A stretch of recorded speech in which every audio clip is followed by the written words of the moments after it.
How long does it take to give birth after water breaks? It doesn't matter if you are in labor or not. If your water breaks, you need to get to the hospital, though likely you can wait until after the last shower you'll have for a while. I know the water breaking means the amniotic sac is ripped. There is a risk of infection, so if it breaks and you aren't in labor, you need to get to the hospital. They can induce labor if it breaks when the baby's in position, or do a C-section if you aren't close to that or they can't wait. I'm thinking more along the lines of how long will it take to give birth after the water breaks. Some women can go into labor for hours and the doctor has to break the amniotic sac to facilitate labor. That's actually the minority of cases, though even rarer is when they do a C-section and lift the baby out in the amniotic sac. Your water is most likely to break as the baby starts to slide down head first into the birth canal as the cervix dilates. That's about the first stage of labor.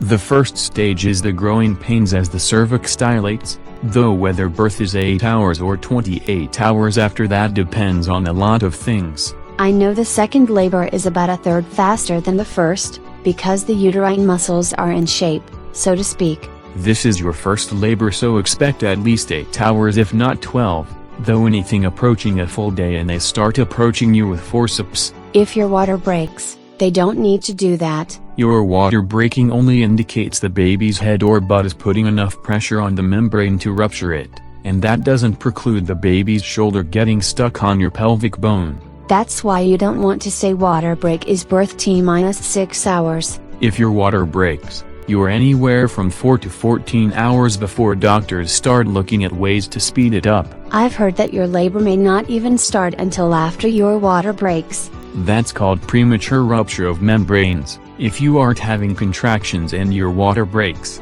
doctors will induce if you don't start having them start within 12 hours. That would be a case of it being much more than 12 hours before the baby is born. Then there's the possibility you're mistaking labor for back pains and constipation. I didn't think that labor could be mistaken for something so mundane. The odds of such a mistake are more likely with the first one, but if you're lucky, you've been suffering through bladder pressure and twinges that were the first stage of labor and the baby will arrive 4 to 6 hours later. And if it isn't? Then the labor pains will shoot up because the amniotic sac preventing the harder painful contractions will speed things up, and the baby is arriving today or tomorrow. Pity it isn't as simple as water broke equals stage 2 labor. If you aren't at that point, doctors will get you there.